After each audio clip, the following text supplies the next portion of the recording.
here's a truth that often gets kind of drowned out by all the noise about markets and investment apps. You are, without a doubt, your greatest and most reliable asset.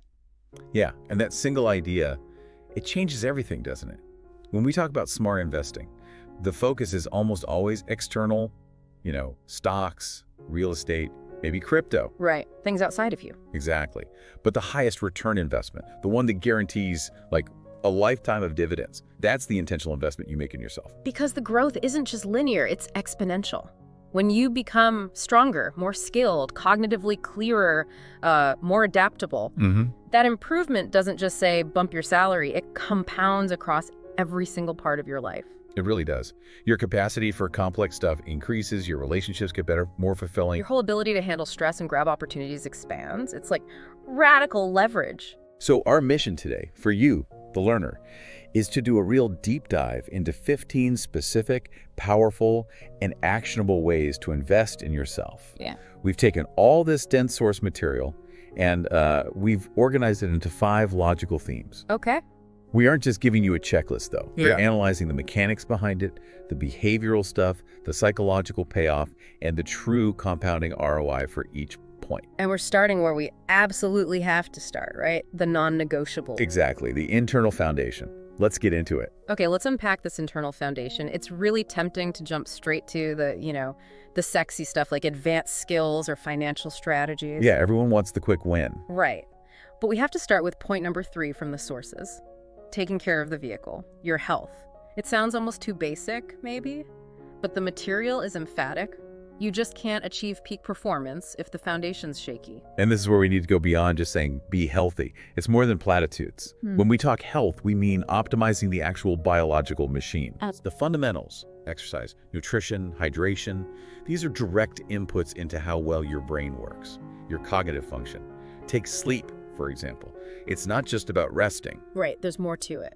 Definitely. Yeah. Deep sleep, slow wave sleep, that's crucial for physical repair, clearing out metabolic junk from the brain. And then REM sleep. That's critical for consolidating memories, for creative problem solving. Wow, okay. So when people kind of brag about only needing 5 hours of sleep, they're not just tired, they're actively messing with their memory and creativity. Precisely. That's exactly it. There are studies showing that chronic sleep restriction, like just missing an hour a night for a week, dramatically impairs your prefrontal cortex. And that's the decision-making part. Yeah, executive functions, risk assessment, complex decisions, planning. You literally become less capable of strategic thinking, which means every other investment we're about to discuss, it'll give you diminished returns. That makes so much sense. It's why prioritizing sleep, eating whole foods that give you stable energy, getting regular exercise, it's just non-negotiable. For success, sure, but also for longevity. If the body's weak, the mind is constantly distracted by fatigue, by depletion. It can't focus. Okay, so the biological vehicle is tuned up. Now we need to fuel the engine, which brings us to point 1, the compounding power of learning. The core message here is pretty stark. Stop learning and you fall behind. The world moves incredibly fast. Absolutely. Think of it like active defense against becoming obsolete professionally. And for a sharp audience like ours, the key is figuring out what kind of learning is actually valuable. Right, not just random scrolling. Exactly. We're not talking about endless Wikipedia rabbit holes here. Right. We need to focus on deliberate learning. Learning that stacks concepts, that builds on itself. The sources suggest a really simple daily action. Commit to integrating just one new idea or piece of knowledge every day. How do we make sure that learning is high ROI and not just, mental clutter? That's a great question. The aim should probably be for what they call T-shaped expertise. So deep specialization in 1 or 2 key areas. That's the vertical bar of the T. Okay. But then you also need broad cross-disciplinary literacy. That's the horizontal bar. That broad knowledge lets you connect ideas from totally different fields. And that's where real innovation often starts. Ah, connecting the dots. Exactly.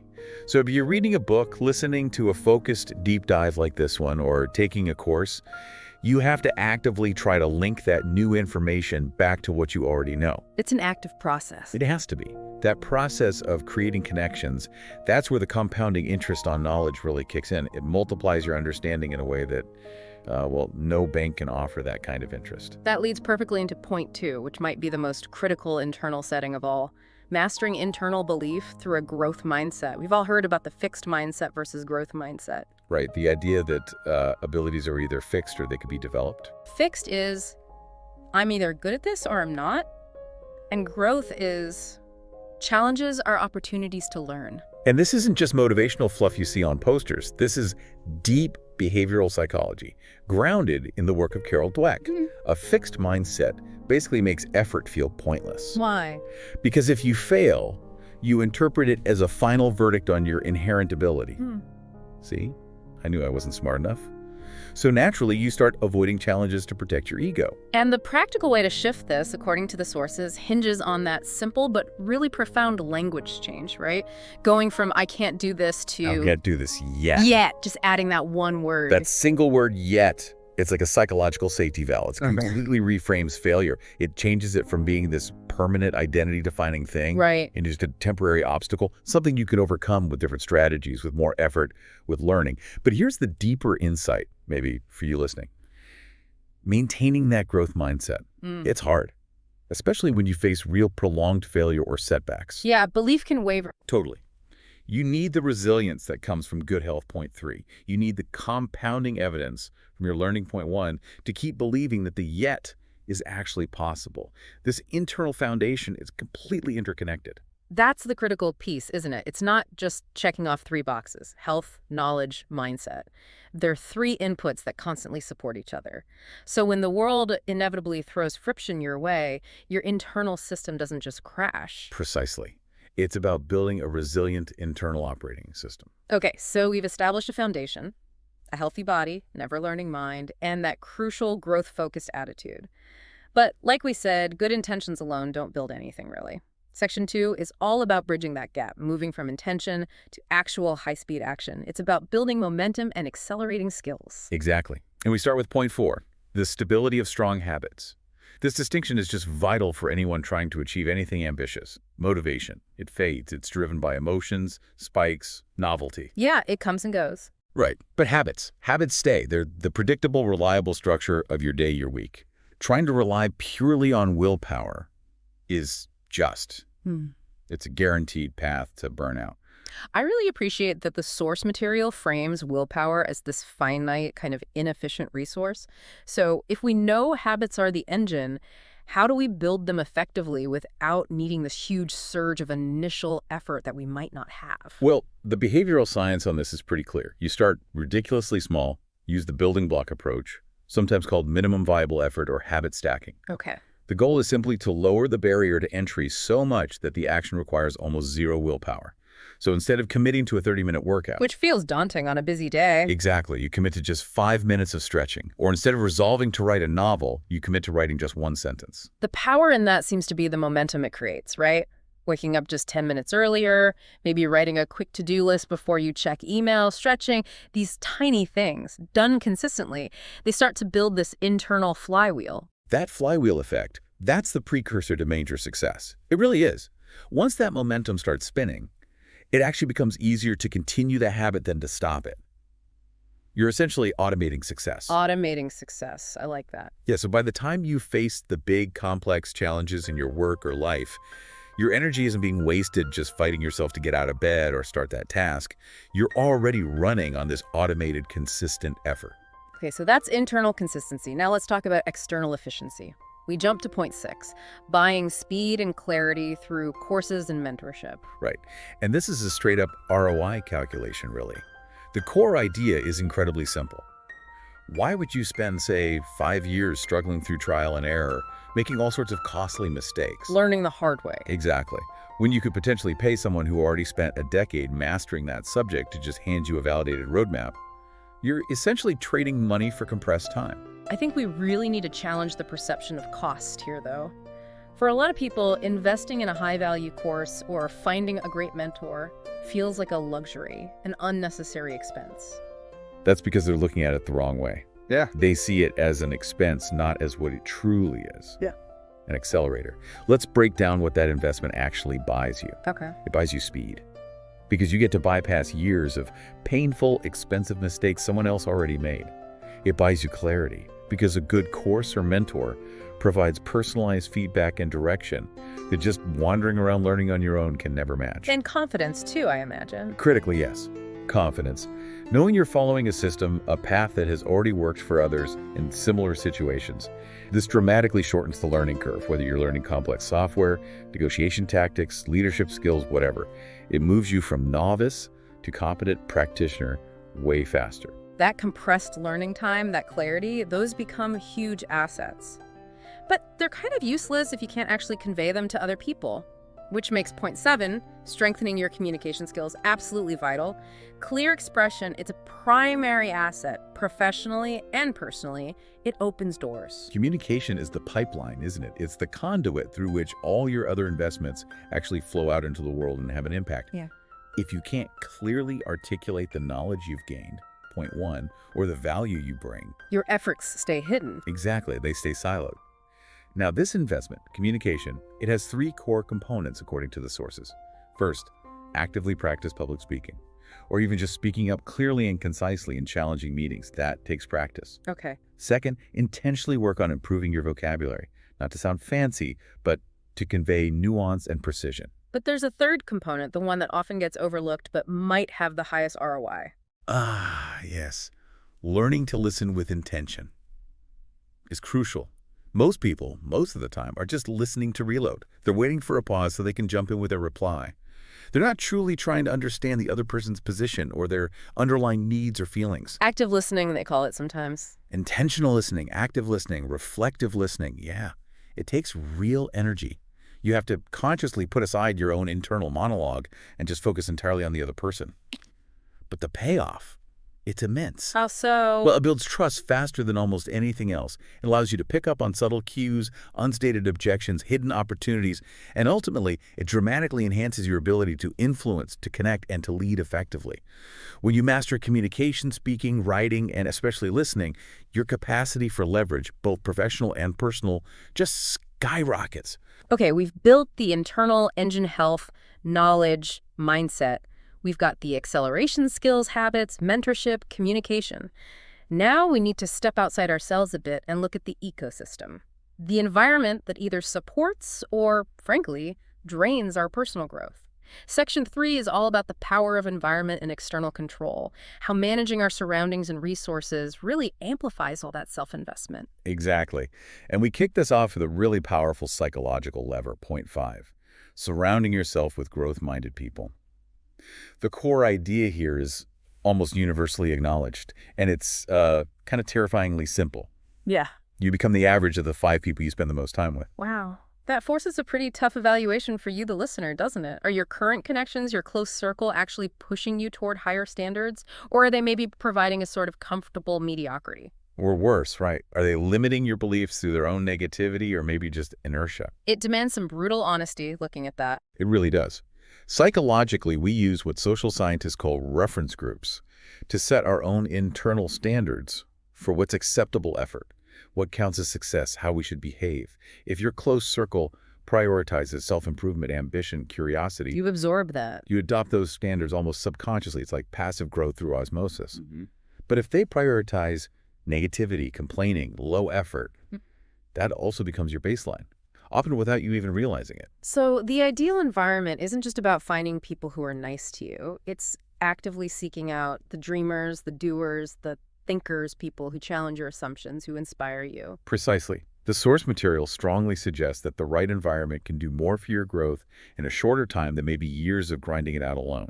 It provides positive peer pressure, accountability. It exposes you constantly to new ideas, supporting point 1, knowledge, and it just normalizes high achievement. You grow not just through brute force, but through this ambient influence. It's incredibly efficient. Okay, environment is key. Next up, we tackle the resource that is absolutely, truly non-renewable. Point 12, protecting your most finite resource, time management. The core message is we have to internalize that time, once spent, is gone forever. It cannot be recovered. And because of that, it must be protected fiercely. Yeah, and time management, in the way this deep dive looks at it, isn't really about finding the latest productivity hack or app. It's much deeper. It's about intentionality, applying high-level strategic thinking to how you allocate your minutes and hours. So the actionable steps are things like planning your days, setting clear, measurable goals. Yes, and ruthlessly eliminating the things that steal your focus. Yeah. But let's dig into the why behind eliminating those distractions. It's not just about saving minutes. There's a deeper cost. There is. It's the concept of attention residue. It's fascinating. Every single time you switch tasks, maybe to check a quick social media notification, reply to a non-urgent email, glance at the news headlines. Things we do constantly. Constantly. A part of your cognitive capacity, your mental bandwidth, remains stuck on the previous task. It doesn't fully transition to the new one. This degrades your performance on whatever you switch to. This task-switching tax, accumulated over a day, is enormous. So effective time management is really about structuring your day to minimize those switches, to allow for deep, focused work. That's a huge part of it. Which brings us to that intentionality principle you mentioned earlier. Every time you say yes to something low value, something that doesn't align with your goals, you're automatically saying no to something important, whether that's learning something new, point 1, or taking time for self-reflection, point 9. Exactly. How you spend your time minute by minute, day by day, literally defines your future trajectory. It dictates which of the other 14 investments you actually have the bandwidth and the mental energy for. Protecting your time is protecting your potential. And finally, in this section on external control, we need to address the framework that underpins so much of this. Point 8, managing the financial framework. Basically, financial literacy.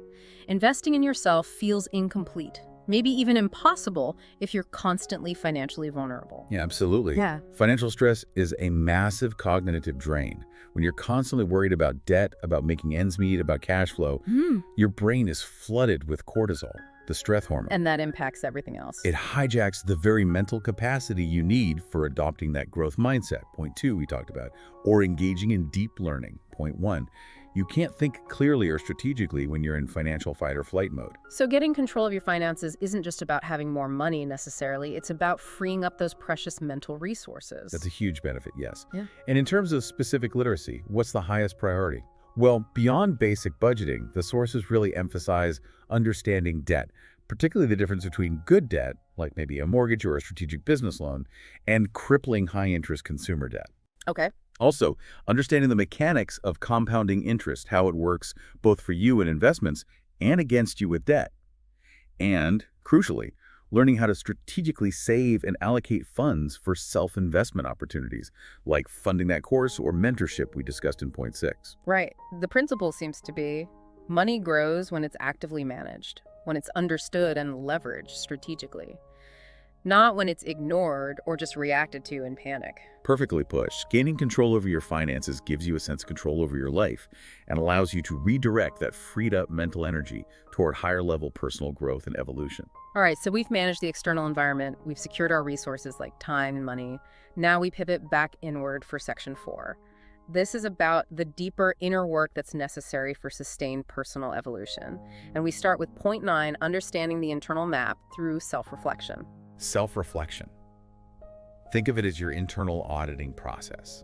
And it's absolutely non-negotiable if you're serious about growth.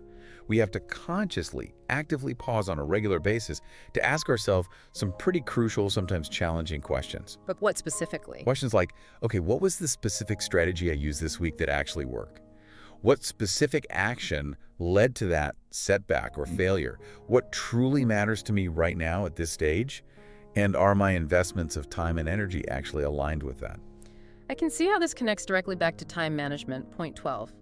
Yeah. If you don't reflect, you could be spending all your perfectly managed time just efficiently doing the wrong things. Precisely. Climbing the ladder efficiently, but the ladder's against the wrong wall. Right. The methods for reflection can be simple journaling, meditation, even just a quiet walk without distractions, or a more structured after-action review if you're working on a project. Yeah. But the absolute key here is to differentiate reflection from its negative cousins, rumination or self-judgment. Reflection is about objective data collection. It seeks to understand your strengths, your weaknesses, your patterns as a foundation for future growth. Whereas rumination is just looping endlessly on failures without finding a path forward. It drains energy, it doesn't build anything. Reflection builds awareness. Okay, so once we understand our internal map through reflection, we need to master the navigation system itself. That brings us to point 11, the intelligence beyond IQ, which is emotional intelligence, or EQ. Right, EQ. Broadly, It's the ability to understand and effectively manage emotions, both your own, internally, and those of the people around you, externally. And in the complex, interconnected world we live in, EQ, or sometimes the lack of it, often determines career trajectory and life success far more than raw intellectual horsepower, or IQ. The sources often mention Goleman's domains of EQ, which go way beyond just being empathetic, right? We're talking about core skills like self-regulation. Huge one. Staying calm and clear-headed under intense, maybe sustained pressure. And social skills like navigating complex interpersonal conflicts with grace, with empathy, finding win-win solutions. Think about the professional ROI on that. High EQ individuals don't just passively read the room. They can actively influence its emotional temperature. They understand that every interaction, every negotiation, every team meeting has an emotional undercurrent. And they work with that, not against it. Exactly. When you can consistently manage your own frustration or disappointment, that's self-regulation, and accurately perceive the needs, concerns, or motivations of clients or colleagues, that's empathy. You build stronger trust, deeper connections, more resilient relationships.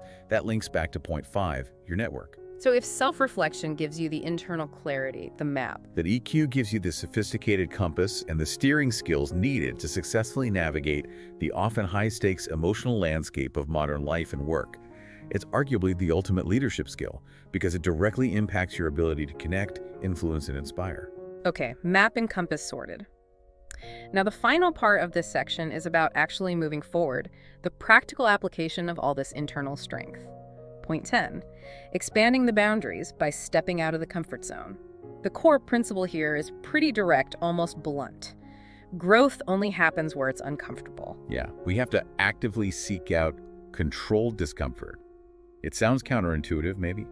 The human brain is wired to seek equilibrium, stability, safety, which usually means settling into a comfort zone. Then that zone feels good, right? Safe. It feels safe, yes. Yeah. But it's also a place of stagnation. Real long-term growth and success demand that you deliberately, intentionally push against those boundaries. Yeah. Risk failure, stretch your limits, try things you're not sure you can do. But that pushing, that stepping out, it can feel paralyzing sometimes. The fear of failure or just looking stupid. How do you rationalize that fear? How do you push through it? By focusing relentlessly on the mechanism of growth itself. Every single time you successfully venture outside your current comfort zone, no matter how small that venture is, you actually expand the boundaries of the zone itself. Ah, so the zone gets bigger. Exactly. That thing that felt terrifyingly risky last year, maybe giving that presentation, initiating that difficult but necessary conversation, launching that little side project, it starts to feel routine, or at least manageable. Why? Because you've created new experiential data in your brain, proving you can handle the discomfort, you can survive the potential failure. So this is how real psychological transformation happens. You're essentially desensitizing yourself to fear through exposure. That's a great way to put it. The things that once genuinely scared you, you start to feel less potent, maybe even easy, because fear tends to fade when you face it directly and consistently. This continuous exposure to controlled discomfort is what makes you stronger, more adaptable, and critically more resilient across all the other investments we've discussed. It fundamentally hardwires that growth mindset into your actual behavior. We've made it to the final section. Section 5 focuses on, let's call it the ultimate perspective, and the powerful belief systems that are really required to sustain all those previous 14 investments over the long haul. We start with point 14, shifting from scarcity to abundance through gratitude. Gratitude. It's so much more than just a polite emotion or saying thank you. It's a fundamental cognitive tool, a lens through which you view the world, a scarcity mindset, which is kind of the default for many. Right. Always focused on what's missing. Exactly. It focuses relentlessly on lack, what you don't have, what you need to get, the constant threat of loss. And this generates chronic anxiety, stress. Gratitude is the deliberate perspective shift. It focuses your attention on what you do possess right now, your health, relationships, knowledge, opportunities. And neurologically, this practice actually boosts dopamine and serotonin, which improves mood, reduces stress, and enhances problem-solving ability, creativity. It literally makes your brain work better. And the actionable practice here is incredibly simple, almost deceptively so. Try writing down just 3 specific things you're genuinely grateful for every morning. It forces that redirection of focus. And when you sustain that practice consistently, you start to gain critical perspective. You begin to realize how much internal capacity, how many resources, how much support you already possess. Yeah. This helps prevent that crippling self-judgment during reflection, point 9 we talked about. Yeah. And it directly fuels self-belief, which is point 15, our final point. Gratitude provides crucial context. It shows you that growth is already happening, that you're starting from a position of relative strength, not desperation. This fundamental shift from a mindset of lack to one of abundance changes how you allocate your resources, how you approach challenges, how you interact with others. It's transformative. Okay, gratitude sets the stage. Next, we move to point 13, which is about visibility and credibility, or building a personal brand. This feels like the synthesis of how the external world perceives all your internal work. Regardless of your job title, your personal brand is effectively your identity in this digital age. It defines how people see your competence, your values, and crucially, how much they trust you. Yeah, in today's economy, especially knowledge work, expertise is almost useless if it's invisible. Your personal brand is essentially your reputation scaled. It acts as a trust multiplier. It defines the perceived ROI of someone engaging with you, hiring you, collaborating with you. This isn't about vanity, it's pure strategy. So what are the concrete building blocks for someone, say, a professional, who isn't aiming to be a full-time influencer or content creator? How do they build this brand authentically? They leverage all the other investments we've already discussed. Share your insights and ideas online using those strengthened communication skills from point 7. Showcase the skills you've accelerated through courses or mentorship, point 6, by talking about specific projects or case studies. Build credibility by demonstrating the knowledge you've acquired, point 1, within your specific niche or field. It's about making your competence visible. Exactly. The goal is simply to be visible, known, and trusted for the unique combination of skills, experiences, and perspectives that you've worked hard to develop. And in a world just saturated with information and noise, that credibility becomes invaluable currency. That visibility and trusted brand can literally open doors. Job offers, investment opportunities, high-value collaborations, doors you might not even have known existed. It connects everything, really. Your personal brand leverages all your accumulated self-investments into a tangible, marketable asset. It makes your growth public, measurable, and ultimately more impactful. Which brings us beautifully to the final and perhaps the most transformative investment of all. Point 15, self-belief. The sources are clear. If you don't genuinely deeply believe in yourself and your capacity to execute, to grow, to figure things out, then none of the preceding 14 investments will ever reach their full potential, their full return. It's the ultimate catalyst. It truly is. You have to cultivate the belief that you are capable of fundamental change, that the efforts you're putting in, rooted in those strong habits, point 4, will yield results over time, that your ambitious goals, while challenging, are possible for you. This isn't just wishful thinking. It's a cultivated certainty based on evidence. And defining what true confidence means is really key here, isn't it? It's not about pretending to be perfect or knowing every single answer up front. Not at all. It's about cultivating that deep inner certainty that even when things inevitably go wrong, because you'll figure things out along the way. Exactly. And that trust, that belief in your ability to figure things out, it isn't pulled from thin air. It's built on the cumulative, demonstrable evidence provided by all the other points we've covered. The difficult comfort zones you successfully expanded, point 10. The financial control you painstakingly gained, point 8. The knowledge and skills you deliberately acquired, points 1 and 6. So self-belief isn't really the starting point. It's more like the conclusion you draw from having consistently and wisely invested in yourself across all these other areas. It is without doubt the single most powerful investment because it provides the fundamental resilience, the grit, the perseverance needed to keep going, keep investing, keep growing, especially when things get tough, when other resources feel depleted. It fuels everything else. #outro Prava. So there you have it, 15 potent, really detailed ways to invest in yourself. We've journeyed from the absolute foundational inputs, biological, mental, through the critical stages of building momentum, mastering our external environment, right up to nurturing that ultimate perspective and belief required for truly lifelong growth. And these aren't just isolated, check-the-box activities. They're individually small steps, often that daily habit, the single new idea learned, that quiet moment of self-reflection. But when you combine them and repeat them consistently over time, they create this powerful, leveraged, and genuinely lifelong transformation. Wow. The core premise absolutely holds true. You are your most valuable asset. Your returns are directly proportional to the effort, the focus, the intentionality you put in. And the final call to action really is to make the choice. Dedicate the necessary time, the energy, the focus that this kind of deep growth requires. The sources consistently confirm it. the more intentionally you invest in yourself. The more life tends to give back. In terms of opportunity, yes, but also resilience, capability, and just deep, authentic fulfillment.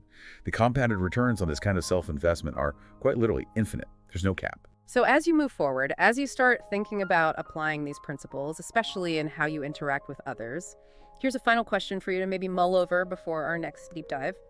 If emotional intelligence, point 11, is all about managing your emotions and understanding those of others, which of the other investments we discussed, maybe your physical health, point 3, your capacity for honest self-reflection, point 9, or perhaps your communication skills, point 7, which one is most crucial for accurately identifying and then attracting the right kind of growth-minded people, point 5, to share your emotional labor and your ambitious journey with?